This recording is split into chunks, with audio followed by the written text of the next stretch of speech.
Hey, my name's Alex. I'm 25, fresh off a breakup that left me in a new apartment in a quiet corner of Tacoma, Washington. I work remote IT support troubleshooting software glitches for people who don't know what a browser cache is. It's not glamorous, but it keeps me afloat. My new place is a work-in-progress, boxes still stacked in the corner. A second-hand couch and a coffee table I got off Craigslist. No TV, just my laptop and a pair of running shoes by the door. I'm not looking for much these days, just a steady routine after my ex Emma walked out 3 months ago. She said we wanted different things. I guess she meant she wanted someone with a 5-year plan, and I'm still figuring out tomorrow. It was a Friday afternoon when everything went sideways. I'd spent the day wrestling with a client's endless email issues, only to realize my apartment's internet wasn't set up. The provider had botched the registration, leaving me with no Wi-Fi and a deadline looming. I tried hotspotting my phone, but the signal was garbage, and my inbox was piling up with complaints. By 5 p.m., I was pacing, frustrated, my laptop mocking me from the table. I needed a fix. The building was quiet, just a few units on my floor, mostly older folks or young couples. I'd barely met anyone since moving in, but I remembered the apartment next door, 2 hour. I'd seen a woman come and go a few times, always alone, always with a quick nod, but no small talk. The neighbors whispered, she was hard to read, private, maybe even cold. I didn't care. I just needed Wi-Fi. I grabbed my phone, took a deep breath, and walked the 10 steps to her door. The hallway smelled faintly of laundry detergent, and her doormat was plain no welcome nonsense. I knocked light but firm, expecting a quick exchange password. Thanks, done. The door swung open and I froze. She stood there, Ms.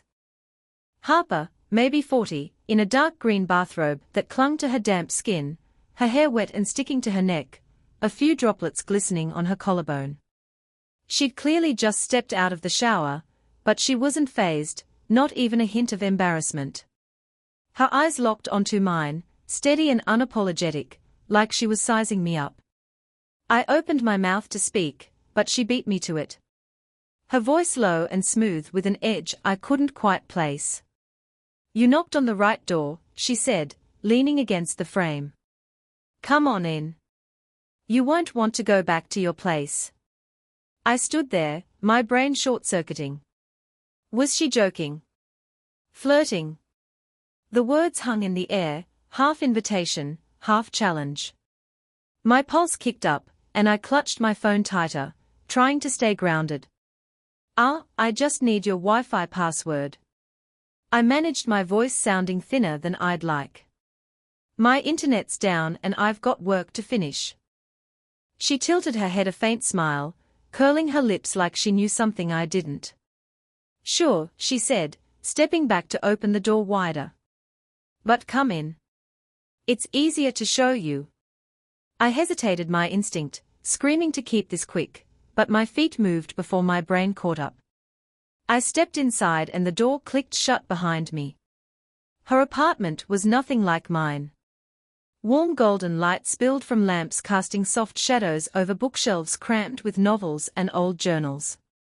A vintage Nikon camera sat on a side table next to a stack of black and white photos, deserts, war-torn streets, faces I didn't recognize. The air smelled of coffee and something floral, and a low hum of jazz Miles Davis. Maybe came from a small speaker in the corner. It felt like stepping into someone's private world, one that didn't invite just anyone. She gestured to a wooden dining table where a sleek laptop sat open. Use mine, she said, pouring coffee into 2 mugs without asking if I wanted any. The network's more stable than whatever you're dealing with next door. I set my phone down, still processing her bathrobe. Her voice, the way she moved, like she owned every inch of the space. Thanks. I'm Alex, by the way, I said, sitting awkwardly at the table. From 203. Victoria Harper, she replied, handing me a mug. Her fingers brushed mine for half a second, and I swear my skin buzzed. "Call me Victoria. No need for formalities." She sat across from me, one leg crossed over the other, the bathrobe slipping just enough to show a glimpse of her shoulder. I looked away, focusing on the laptop screen, but my heart was racing. This wasn't just about Wi-Fi anymore. I logged in, pulled up my email, and tried to focus on work, but I could feel her watching me. Not in a creepy way, just present. The jazz filled the silence and I caught myself glancing at the photos on the wall, the camera, the books. "You a photographer?" I asked, desperate to say something normal. "Used to be," she said, her tone clipped but not cold. "Now I just write. Edit. Keep things quiet." She didn't elaborate and I didn't push. But I'd heard the whispers from the neighbors how she'd been a war journalist, how her husband died in Syria years ago, how she came back to Tacoma and shut the world out. I didn't know if it was true, but looking at her now, I believed it. There was a weight to her, not heavy, but deep, like she'd seen things most people couldn't imagine. I finished my emails, my fingers moving slower than usual. "Thanks for this," I said, closing the laptop. "I'll get my internet sorted soon. Won't bug you again." She leaned back, her smile faint but sharp. "It's no trouble, Alex. I don't mind the company." Her eyes held mine a beat too long, and I felt that same pull from when she opened the door, like I was standing on the edge of something I couldn't name. I stood, mumbled another thanks, and headed out, her words echoing in my head. "You won't want to go back to your place." As I closed my apartment door behind me, the silence of my own space felt colder, emptier, and I couldn't shake the feeling that I just stepped into something I wasn't ready for. The next morning, I woke up to the silence of my apartment, the kind that feels heavier after you've been somewhere alive. My place was still a mess. Boxes half unpacked, a sink full of dishes, and no internet. I checked my phone, hoping the provider had fixed things overnight, but no luck. Another day of begging for Wi-Fi. I thought about Victoria's apartment, the warm light, the jazz, the way she'd looked at me in that bathrobe. I shook my head, trying to clear the image. "Get a grip, Alex," I muttered, pulling on a hoodie. I needed to work, and she'd offered her laptop. That was all this was. I grabbed my laptop and knocked on her door lighter this time, half expecting her to ignore me.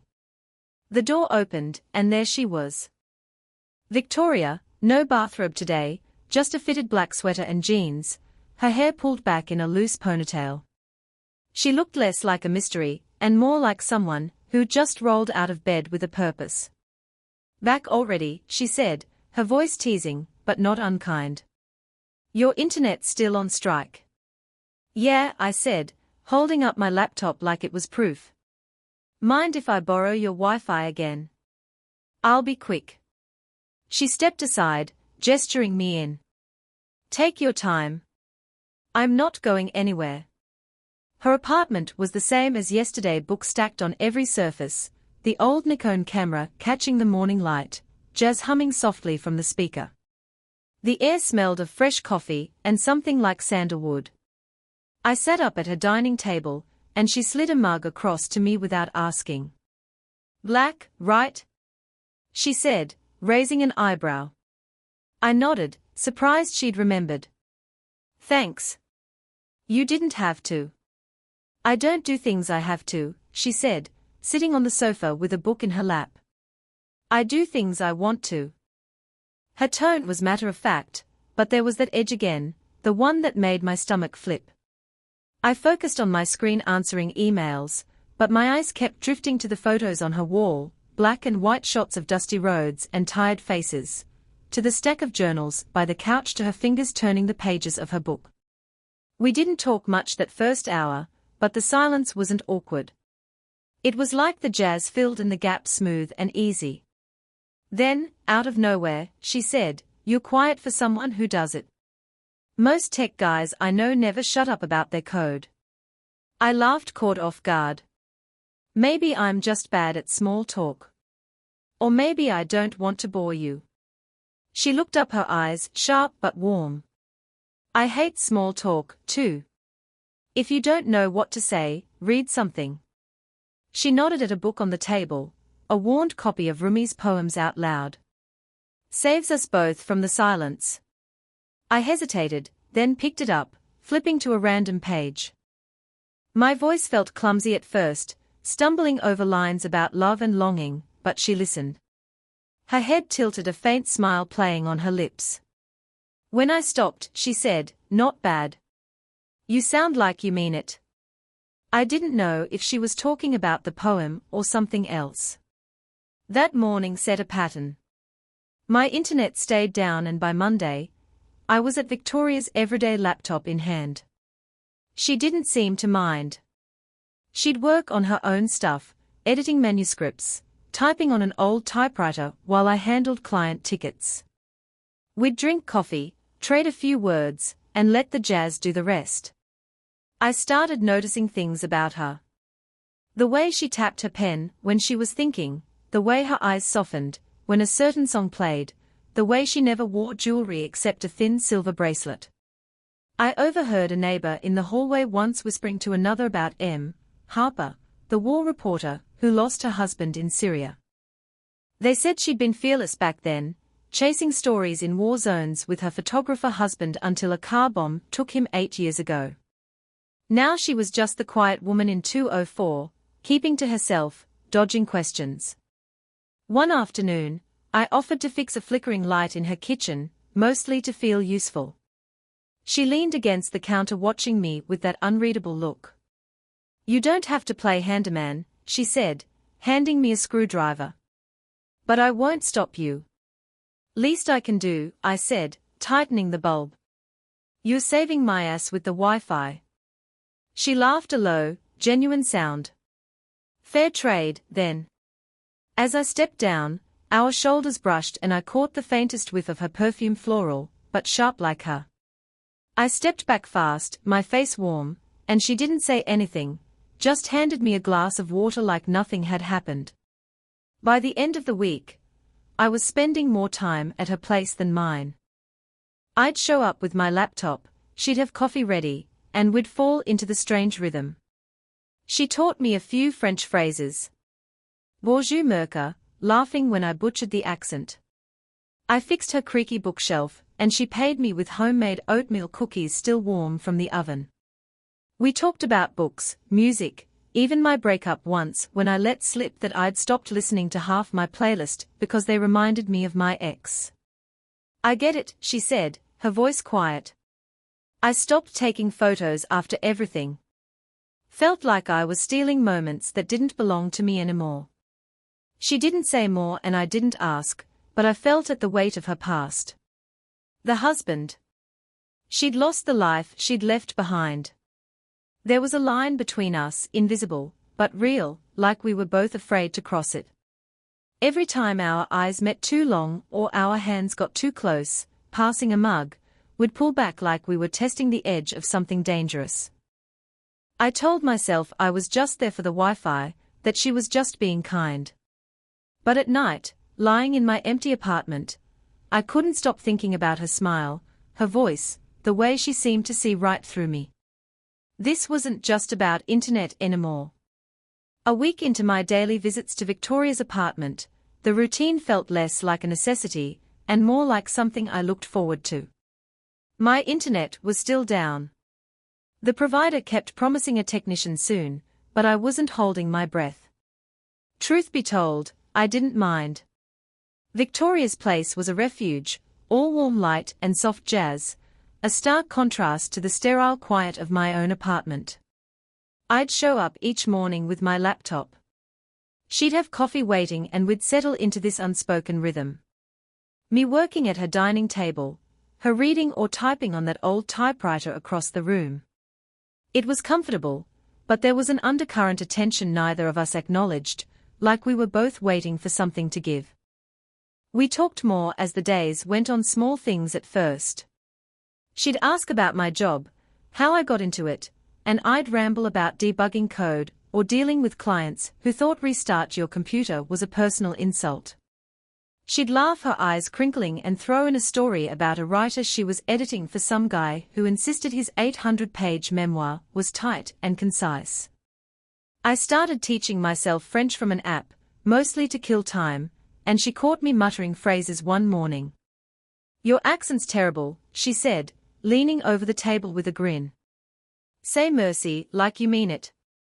I tried butchering it again. "Mary C." And she shook her head, laughing. "Here, listen." She said it slow, her voice rolling over the word like it was a melody. "Mercy." I tried again, better this time, and she clapped once like I'd won a prize. "Not bad, Alex. Keep practicing and I might let you order coffee in Paris someday." The way she said it, teasing but warm, made my chest tighten. I looked away, focusing on my laptop, but I could feel her watching me. That faint smile lingering. Little moments like that piled up. I fixed a loose drawer in her kitchen one afternoon, mostly because I felt useless just sitting there. She leaned against the counter, sipping coffee, her eyes following my hands as I tightened the screws. "You're handy for a tech guy," she said. "Most people your age can't even change a light bulb." "I'm full of surprises," I shot back, grinning. She raised an eyebrow, and for a split second, the air felt charged, like we'd stepped too close to something neither of us was ready to name. She turned away to refill her mug, and I went back to the drawer. All my heart thudding. Her past came up in fragments, never a full story. One morning, I noticed a photo on her shelf, a younger Victoria standing in a dusty street with a camera around her neck. A man next to her, both smiling under a blazing sun. "That's Syria," she said when she caught me looking, her voice flat, but not cold, before everything changed. I didn't ask what she meant, but I'd heard the rumors her husband, a photographer, killed in a car bomb 8 years ago. She didn't wear a ring, didn't talk about him, but the weight of it was there in the way she'd paused when certain songs played, or the way her eyes drifted when she thought I wasn't looking. I wanted to ask to know more, but I didn't. Instead, I told her about my breakup with Emma, how I'd stopped listening to half my playlist because they felt like hers. "It's stupid," I said, "but music can feel like a ghost sometimes." She nodded, her fingers tracing the edge of her book. "It's not stupid." I stopped taking photos after him. Felt like I was stealing moments that weren't mine anymore.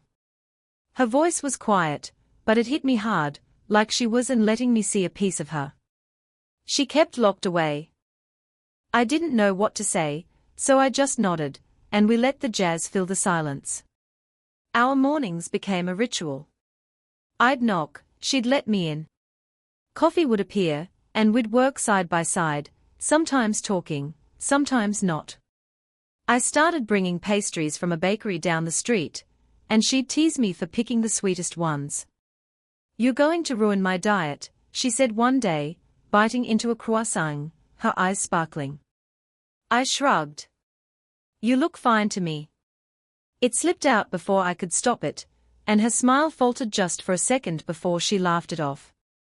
But I saw it, the way her gaze lingered, the way she tucked a strand of hair behind her ear.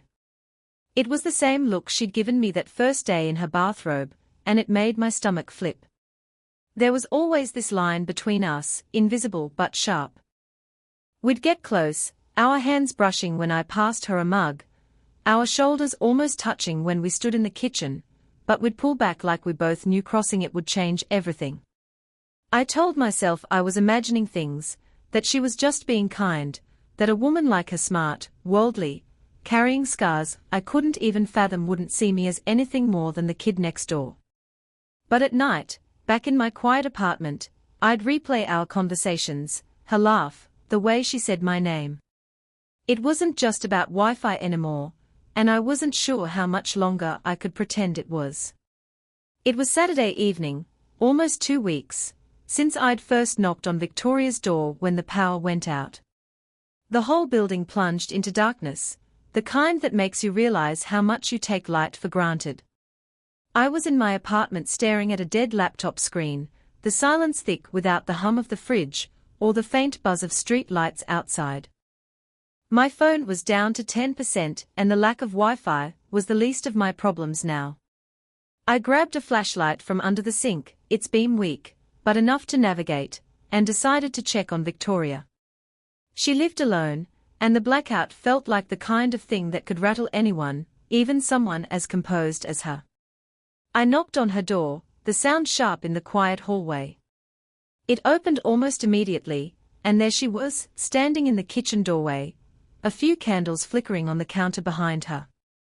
She wore a loose grey sweater and black leggings, her hair down slightly messy, like she'd been running her hands through it. The candlelight softened her features, casting shadows that made her look both vulnerable and untouchable. "Alex," she said, her voice steady but warm. "Checking to see if I'm still alive."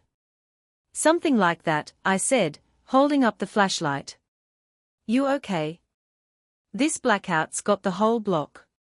She shrugged, stepping aside to let me in. "I've been through worse. Come in. It's warmer here." I followed her into the kitchen, where she'd set up a small cluster of candles, their flames dancing in the draft. The air smelled of wax and coffee, and that faint sandalwood note that seemed to follow her everywhere. A portable speaker played soft jazz running on batteries, the notes low and mournful. She gestured to the floor where a couple of cushions were tossed against the cabinets. "No power, no chairs. Sit." I hesitated, then sank down, leaning against the cabinet next to her. The floor was cold, but the candles in her presence made the space feel alive. "You don't seem fazed," I said, watching her pour a glass of water from a pitcher. "Most people would be freaking out right now." She handed me the glass, her fingers, brushing mine for a split second, sending a jolt through me. "I've lived through darker nights than this," she said, her voice quiet, but heavy like it carried years of unspoken stories. "Syria, Iraq, places where the dark wasn't just a power outage. You learn to make do." She didn't elaborate, but I could feel the weight of it. The war zone. She'd seen the husband she'd lost. I wanted to ask, but the words felt too big, too intrusive. Instead, I nodded. Guess Tacoma was a cakewalk compared to that. She smiled just a flicker and pulled the speaker closer, turning up the jazz a notch. The melody filled the space slow and winding like it was trying to hold the night together. "This song," she said, closing her eyes for a moment. "It was his favorite, my husband's. We'd listen to it when things got quiet, when the world felt too heavy." She opened her eyes, catching mine. "What about you, Alex? What do you listen to when the world's too much?" I leaned back, the cabinet cool against my spine. Used to be punk rock back when I thought I was angry at everything. Now, I don't know, maybe nothing.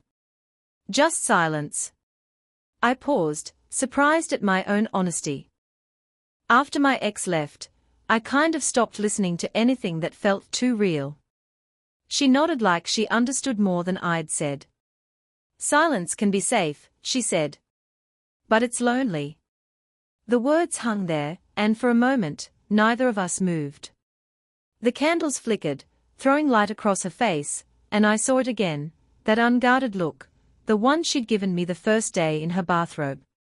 When she'd said, "I wouldn't want to go back to my place." Then she did something I didn't expect. She reached out her hand, finding mine, not grabbing, but resting there, warm and steady. "Sit closer," she said, her voice barely above the music. I shifted my shoulder, brushing hers, and she didn't pull away. We sat like that on the kitchen floor, the world outside, swallowed by darkness. The jazz wore around us, and I could feel her breathing slow and even next to me. "Tell me something," I said. My voice low, almost afraid to break the moment. "Why do you let me keep coming back? The Wi-Fi, the coffee, all of it. You don't even know me." She looked at me, her eyes catching the candlelight, and for a moment, I thought she wouldn't answer. Then she said, I saw you that first day standing there, awkward, holding your phone like it was a lifeline. I liked you right then. She paused, her fingers tightening slightly around mine. I thought I'd learned to not need anyone anymore, Alex. But you make me question that. I swallowed, my heart pounding so loud I was sure she could hear it. I thought I was just here for the Wi-Fi. I said, trying to lighten it, but my voice cracked, betraying me. I don't know what I'm doing here. She didn't laugh, didn't pull away. Instead, she leaned closer, her head resting lightly on my shoulder, her hair brushing my cheek. Neither do I, she whispered. But I don't want you to leave. We stayed like that, the candles burning lower, the jazz looping softly. The world outside forgotten. No kiss, no grand gesture, just her head on my shoulder, our hands still linked, and a quiet admission that something had changed. The darkness around us felt less empty, less heavy, like it was holding us together instead of pulling us apart. The power came back on just before dawn, the sudden hum of the fridge and the flicker of lights pulling me out of a half-sleep. I was still on Victoria's kitchen floor, my back stiff against the cabinet, her head no longer on my shoulder. She'd moved to the couch sometime in the night, a blanket draped over her, the candles burned down to stubs.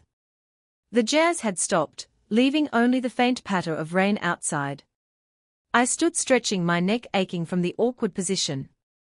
The memory of her words, I liked you right then, sat heavy in my chest like a secret I wasn't sure I was allowed to keep. Victoria stirred, blinking awake as the morning light filtered through the window. Morning, she said. Her voice, soft but steady like last night, hadn't changed everything. She sat up, smoothing her sweater, her hair a little messy, but still framing her face in that effortless way. Coffee? Yeah, sure. I said, my voice rough from lack of sleep. I wanted to say something about the night before.